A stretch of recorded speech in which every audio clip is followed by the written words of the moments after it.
I'll start with Nathan Beaulieu had successful shoulder surgery yesterday on a torn labrum that he had been playing with. But we all decided it needed to get done. It was good surgery. We expect a full recovery, but he will be done for the remainder of this season. So first question to Ken Weeb from Sportsnet. Go ahead, Weber. Thank you, Gregor. Morning, Paul. What can you tell us about the status of Blake Wheeler? He was good in the morning skate today. Said he felt good. We'll leave it till tonight to make sure that he returns feeling the same way. If he feels the same way, and then he'll be a player for us. We'll go next to Paul Friesen from the Winnipeg Sun. Go ahead, Paul. Thanks, Gregor. Hey, Paul. I'll squeeze in a two-parter here. First, just your gut human reaction to Nate's news after what he went through last year, and then if you could give us an update on what you know about your schedule for the next several days and maybe the benefits and drawbacks of that. Well, Bo was just, 3 broken bones last year, another one this year, the shoulder, scratching and clawing to kind of, be a player for us. And then he's a really important part of that room because of it, right? The people that invest a lot, that give a lot to their teammates are always the ones that it's still painful when they go down for them. But, once we kind of knew what he was dealing with, the next question is, can we make it right? Like, can we get him back to where you hope? So he had a good surgery. So that kind of brings some positivity into it. It's going to be, those things are tough rehabs and they take a long time, but we believe that when he's done it, he's going to be back and he deserves that right. The one thing we know about Bo is he's not going to milk it. He's going to be back the day he's supposed to be back and ready to play for sure. The potential changes to our schedule, it's kind of like you be careful what you wish for. So if you said to me, how would you feel about getting a day or two off that you didn't expect right now? I'd say I'd take it, right? Because we're not, we played 17 games last month and we've detailed the amount of days that we're on the road, but we're basically halfway through it. We're not even, we got another 3 weeks of this if our schedule doesn't change, if it didn't change. So you would say for sure, we'll take that rest. We need it. And you got to be careful what you wish for because you don't know what that means to the rest of your schedule. So the one advantage maybe we got right now is we're a little slightly heavier weighted at home than the road. You'd rather not be doing a lot of traveling. So these near-term games, the 2 van games coming up are home games. So at the very least, if they get stacked somewhere else, we don't have to travel to them. So that's the positive, that we don't have a van trip on our horizon. But what we don't know is what will happen to our 5-game road trip that we've got coming up in the middle of the week with those teams. So we'll just wait and see like everybody else. You hope. I'll take the rest for sure if we get some here. I don't know if we will, but I hope we will. But be careful about this being perfect because it's going to get stacked up at the end somehow. We'll go next to Mike Mcintyre from the Winnipeg Free Press. Go ahead, Mike. Morning, Paul. Just 2 sort of quick ones to clarify on Nate. When you say he's done for the year, are you just talking regular season? No, this is a long rehab. He's done straight through playoffs. Straight through playoffs. Okay, thanks. And then just with a potential break coming here, does it change the mindset at all going into tonight, like an empty the tank mentality if you don't play for another 6 days? And if we knew, right, there would be possibly a little bit better light at the end of the tunnel. Like I thought you saw that in the Calgary game, right? The end of a road trip, you kind of wind her up and away you go, and then boom, 48 hours later, you're back on the ice, or slightly less than that. But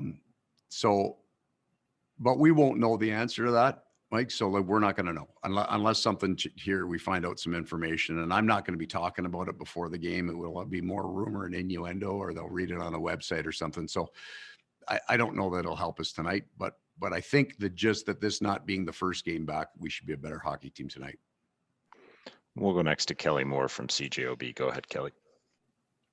Hey, good morning and happy Good Friday to you, Paul. Thank you.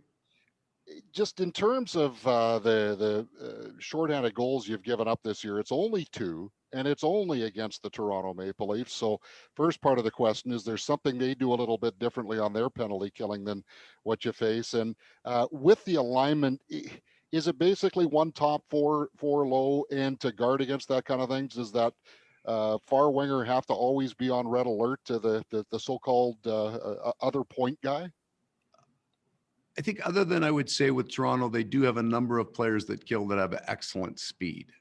So that when there is a turnover, and those happen, kind of going both ways, we've had, kind of some of those chances going the other way.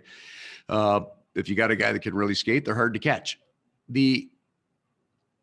But you're still planning for success on your power play, right? So you're running what you want to run. Our power play has been really good. It's set fairly low on the one unit, so that the risk of a turnover being more times than not, you'll see it turn into a 2-on-1 where their top guy gets a stick on it, the weak side guy jumps, and we're pressed really low. So you see it more on that unit, right? The other unit, because Nikolai runs quite a bit higher in what they're doing, it doesn't happen quite as often with those guys. So there's not a significant style difference in the way that Toronto kills as opposed to any other team. They do have a bunch of guys with speed. I'll take two. If it happened to be against the Leafs, then we'll look at it. But we've been pretty good with it so far. We'll go next to Jason Bell from the Free Press. Go ahead, Jason. Hey, Paul, good morning. Your guys and you and the coaching staff of the organization is going to get a bit of a extended Easter break that you probably didn't expect. But the reality is on the coast, the Canucks are going through some real serious stuff. And I'm just wondering, how does that reality sort of hit you? I know guys in the organization, and Tyler, of course, was here, and they've got families and whatnot. Just your thoughts on that end of it and how Canada has kind of escaped it, but now it's here.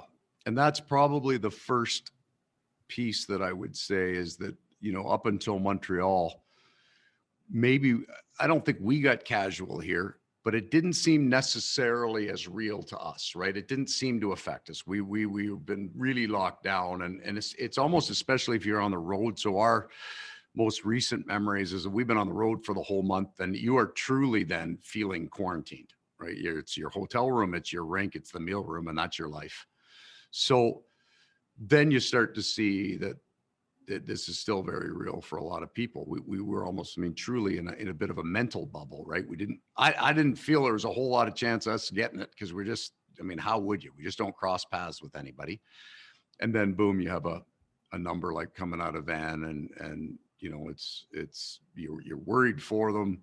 You're hoping that they can all kind of rebound and become the players that they were, that everybody gets healthy, that they're fine. There's also a reminder of vigilance here that, it's not the time to get casual. This isn't necessarily getting better other places, though Manitoba has been a pretty fine place to live for the last year and a half. Maybe, I guess the short answer is it hits home. We'll go next to Scott Billick from the Sun. Go ahead, Scott. Yeah, I was sort of going to ask roughly the same question. So I'll pivot a bit. And you talked a little bit about vigilance there, and not that you guys have slacked or anything like that, but is it a reminder, just like a sobering reminder, that it doesn't matter how many restrictions you have in place, or every team is following these to the best of their ability, and it still happens, right? And this is not just in hockey; it's in the world, right? Correct. Anybody can do it. I don't want to say fingers crossed, but what is it? Is it always in the back of your mind? Is it fingers crossed? What is it for you guys? I think so. You do the best that you can. And, there are, though, different circumstances, right? And each state and each province is different. We're fortunate here, right? I think we've been very lucky in some ways, but some of it is a lot of hard work by a lot of people and good adherence to a smart plan. It is so much of this, though, I would say, is now a routine, right? When you're going somewhere now, I spend way more time walking around my hotel room with my mask on, having forgotten to take it off, than I do now walking out of my hotel room going, oh shit, I forgot my mask. Sorry about the word, but that happened at the start, right? You'd get 10 feet down the hallway and you'd have to go back and get your mask. And now you're sitting, watching a game in your room for an hour and 45 minutes, and you still got your mask on. So I think there's a whole bunch of these things that have become kind of ingrained with the way we move around, and it's almost our normal now. I think in our situation, because you're always, I mean, I've got it here. I always have it on. Other than when I'm in my office, somebody knocks on the door, I put my mask on. It's just a normal life now for us. And we've been lucky. So we just kind of keep doing those things. I think our trainers, to be honest with you, I think our trainers have been on it hard right from the bubble in last summer. We took a fairly hard stand here. We had every player that came into training camp at that bubble do the 7 days, 5-test quarantine, even though the law said we didn't have to. So it became part of our culture. Now I'm saying that, and you still can't stop it, right? Other teams are doing good things too. So, man, I took that one out for dinner, but that's how I feel. I feel like we're kind of ingrained in what we're doing right now, but we're still very aware that you got to have some luck involved with this. We'll go next to Lance Hornby from the Toronto Sun. Go ahead, Lance. Hey, Paul. You had Matt Sundin in Toronto. Do you see a little bit of him and Auston Matthews emerging? I think, maybe over the course of time, but I think to truly appreciate, and I can't speak about Auston, to truly appreciate what surprised me the most about Matt's was him in the room and in practice and all the things people didn't see. So, you could, the memory for me, I think, is his 500th goal, hat trick, shorthanded in overtime, bar down against Calgary, right? So that's the hockey on ice awesomeness, right? That's a great memory, but that wouldn't be how I would describe him. I have had 4 or 5 leaders, captains that are just special people. So to be captain of the Leafs, and we weren't a very good team then, the pressure that was on him, his day was the same every day. He was there early. He outworked everybody. He took time with the media. He didn't have off days.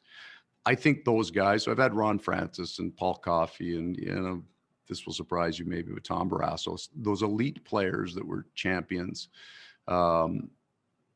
were just so on. It's kind of like Wayne Gretzky's interviews. You know what I mean? He doesn't have a bad one.